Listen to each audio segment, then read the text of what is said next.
Church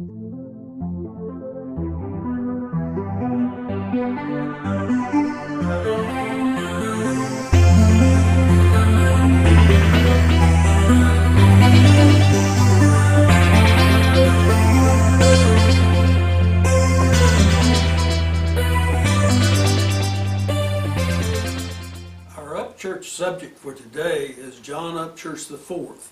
He was one of 22 members of the 5th generation of the family in America, and we say that each of these 22 individuals headed an Upchurch clan. He was head of clan number 12. John IV was born in North Carolina about 1770, and he died there in about 1845, more or less. So he lived his entire life in North Carolina, and in particular in Granville County, as we shall discuss briefly. Now let's go to the colonial chart of the first 6 generations of the American Upchurch family and see how he fits in. And here you see a green arrow pointing to John Upchurch IV, and you will see that he is a great-great-grandson of Michael Upchurch I, who came to America from England about 1638 as a 14-year-old indentured servant. The fact is that John Upchurch IV was the son of William Upchurch II, about whom we have already presented a video, and his father, William Upchurch II, headed what we call the Oxford branch of the Upchurch family. He had just 2 children, John Upchurch IV, of whom we speak, and William Upchurch III. Now, it turns out that William Upchurch II came to North Carolina about the time as his brother, Richard Upchurch II.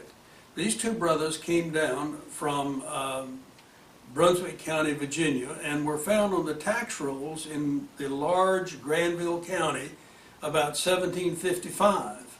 But it is of interest for us to note that these 2 brothers separated in North Carolina, with Richard Upchurch II going more or less a little bit to the east in the large Granville County and ending up in what later became Franklin County, and in particular the southern part of that, in which we call the Moccasin Creek branch of the Upchurch family.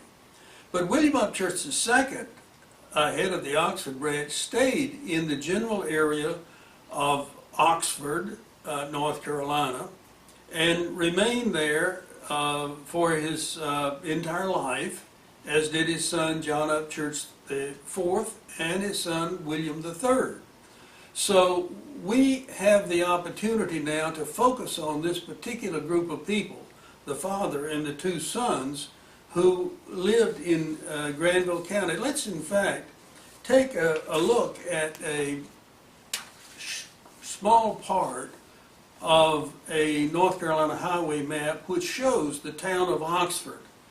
And it was close to this town of Oxford, which is the county seat of present-day Granville County, that this family, William Upchurch II and his 2 sons, lived out their lives. We might say this was the Oxford Upchurch clan, and was also the Oxford Upchurch the location where these particular members of the family lived.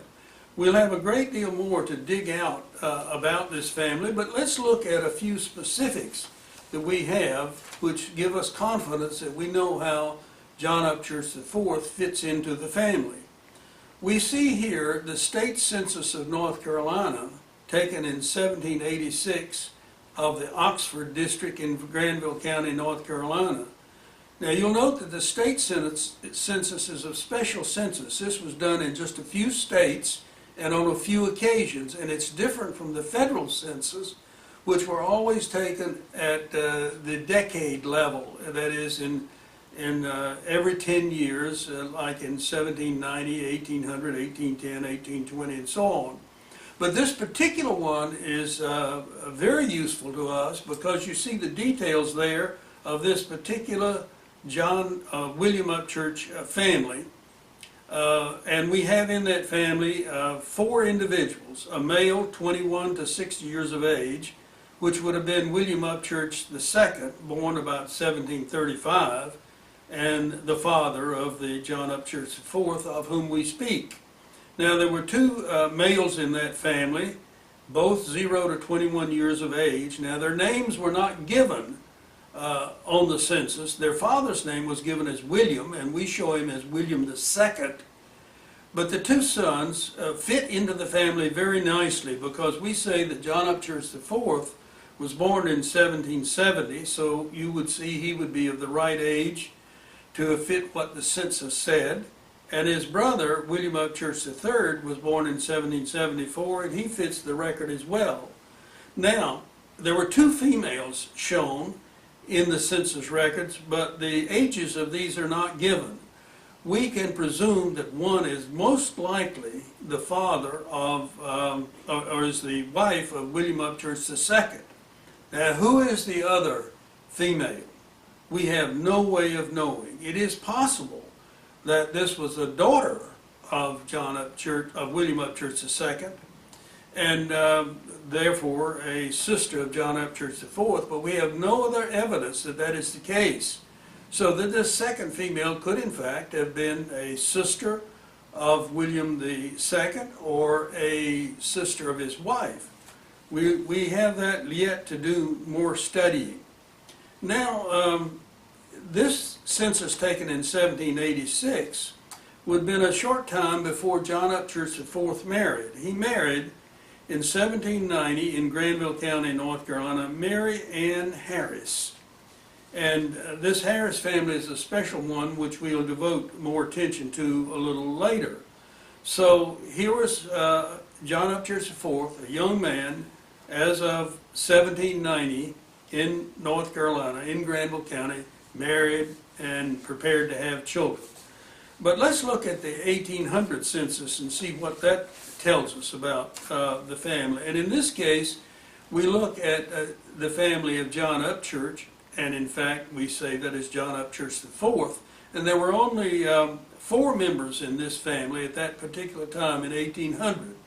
Now the male is shown as 26 to 45 years of age, and that would have been John Upchurch IV, born about 1770, so that fits. The female would have been aged 26 to 45, which would have been his wife, Mary Ann Harris, who was also born about 1770. And there's a male in the family, 0 to 10, who would have been his son, Ambrose Upchurch, that we know was born about 1792. Now, as far as we know, Ambrose was the only child of John Upchurch IV and his wife, Mary Ann Harris. However, you will note that there is another male in the family in 1800, ages 16 to 26. Now, one might be tempted to say that that was the brother of John Upchurch IV, because it was not uncommon for brothers to have their brother in the home with them if they married. But we know from other records that John Upchurch IV's brother, William III, was still in his father's home as of 1800. So we eliminate that as a possibility. So again, we have a puzzle. Who is this male that was aged 16 to 26 in 1800 in the home of John Upchurch IV? Now, it is possible that he could have been a brother of John Upchurch IV's wife, or he could have been another cousin of some sort. We just don't know. Now, going beyond these records of these two census records we've given, I can just tell you that John Upchurch IV continued to appear on the Granville County records until the 1840 census, and after that he does not appear. And that is why we say he probably died about 1845. We find him in 1840 with, as an elderly gentleman, still in Granville County, North Carolina, and near Oxford.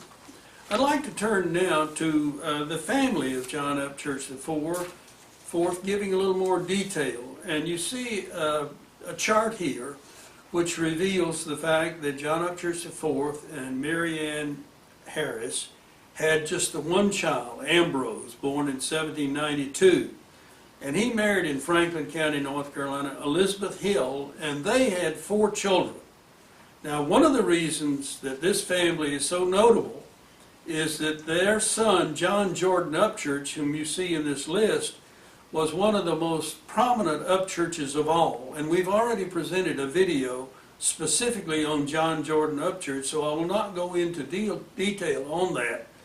But because he is such an influential individual, we like to return again and again, not only to his parents and grandparents, but to other related family members. Now, for example, you see there that Ambrose Upchurch married Elizabeth Hill, and they had these 4 children. And there was a very unfortunate circumstance which in a way caused us to learn more about these children, and that is that 1824, as a fairly young man, Ambrose Upchurch was shot in a matter of disagreement having to do with his affections, which were not appreciated in all quarters. He was murdered, leaving his 4 young children for his wife to handle. Now, the fact is, from this we learned that Elizabeth Hill herself came from a very prominent family. She was related to the Green Hill family in Franklin County, North Carolina, and we know that this family was very prominent in Methodist circles, and in fact, in the Hill home in Franklin County, North Carolina, one of the very first Methodist meetings in North Carolina took place. And that's another piece of sort of related Upchurch history that we shall tell more about. Now, as we talk about these related families, I'd like to call to your attention that for years we have been studying the Upchurch family, and in every case we mention an individual, we're almost forced to think about an allied family, because if there was man was an Upchurch or a lady was an Upchurch, one of her parents was not an Upchurch. So that led us to deal with what we call allied families. I'll have more to say about this later, but the fact is that 5 associates and I have banded together now and have created an organization called Upchurch and Allied Families Association Incorporated. That was incorporated on October 10th, 2013. We shall have more to say about that later, but the fact is, if we Upchurches are going to continue to make good progress on our unfolding Upchurch family, we need to bring these allied families into the fold and have them be full partners with us. More about that later. So we've talked about the Hill family. Let's talk a little bit about the Harris family and also the name Jordan. John Jordan Upchurch had the middle name of Jordan, and we've often pondered about how that came about. And so if we look back into the Harris family, we find more information, and I would like to describe to you a little bit about the Harris family, and in particular to call your attention to a wonderful book. It's entitled From Essex, England to the Sunny Southern U.S., a Harris Family Journal by Robert E. Harris. This magnificent book covers many, many thousands of individuals, and it includes, for example, the marriage of Mary Ann Harris to John Jordan Upchurch. Now, unfortunately, not to John Jordan Upchurch, but to John Upchurch IV. Now, unfortunately, John Upchurch IV is the only Upchurch that's mentioned in this book. But if you look at the Harris family as being ancestors of all these 4 children of Ambrose Upchurch, you find that those individuals would be very interested in the history that's presented in this family. And we have many other books like this where the Upchurches enter the picture and someone else has done a lot of our work for us. It's almost like one bird laying its egg in the nest of another so it doesn't have to build a nest. Here's someone that's built a nice nest for us, and we should take advantage of it. Now, I'd like to show you how we try to take advantage of this, and I have here a copy of a single page from the large bio file of John Upchurch IV. I hold in my hand here the bio file of John Upchurch IV, and I'll just turn to the back to see how many entries we've got. We've got a total of 14 pages consisting of 28 entries of different bits of information that is coming to our hands from various cooperators over a long period of time about John Upchurch IV. And if you want to make more sense about this individual and how he fits into the family, this is a nice document to have in your hands. But so is this book on the Harris family, and I show you now an excerpt we've made from this book and put in the biofile of John Upchurch IV so we could show how he and his descendants go back to the Harris family. And here I have labeled in green our John Upchurch IV and the fact that he married Ann Harris, actually Mary Ann Harris. And in blue you see her various ancestors going all the way back up to Thomas Harris, who was born in 1614 and who came to Virginia from England at age 8. That would have been in 1622, which was slightly before Michael Upchurch got there. Now this Thomas Harris and his descendants lived in Isle of Wight County in Virginia, which was quite close to Surrey County, Virginia, where our Upchurch ancestors lived. Now, what else can we say about this family? Let me give you a particular small bit of information having to do with how John Jordan Upchurch got his middle name Jordan. If you track on back to Ann Harris's ancestors, you get back up there after 3 or 4 generations to Edward Harris. And his brother Daniel Harris married in 1725 in the Isle of Wight, Virginia, a person called Jane Jordan. And from that point on, the Harris family used the name Jordan to name their children. Now my guess is that the Jordan family must have been pretty wealthy or distinguished in some way, and that's another story for us to pursue. But the fact is that this Jordan name came on down to in the family, and generations later, when Ann Harris married John Upchurch IV, they named one of their children Jordan Upchurch. Now we'll find this kind of story played out over and over again, in which middle names of people in particular tell us something about the ancestry of that family. Now there's another one that I won't go into more detail on, but it's always fascinated me, and that is that the name Macon, one of the children of Ambrose, was named Priscilla Macon Upchurch. Now, her grandmother was named Priscilla, but the fact is that Macon is a family name in Franklin County and Granville County, North Carolina, and if you'll just dig in further into this, I'll bet you that that family has someplace in its background a family with the last name Macon. Now, we have told you a lot about John Upchurch IV, and I'd like to conclude this little talk by just highlighting several items. One of the reasons we're so pleased to discuss this family is because they gave rise to this most prominent Upchurch of all, John Jordan Upchurch. Another is it gives us an opportunity to highlight the fact that allied families are important in the study of family history. Another fact is that this family, John Jordan Upchurch and his ancestors, John Upchurch IV, William Upchurch II, William Upchurch III, lived in a small Upchurch enclave in the vicinity of Oxford, North Carolina. And we really have not plumbed the depths of that enclave. We can't draw you a map of it with specific citations, but if we dig into it enough, we should be able to do that. That leads us to say there's a great deal more to be learned about this family, and we look forward to bringing it to you in due course.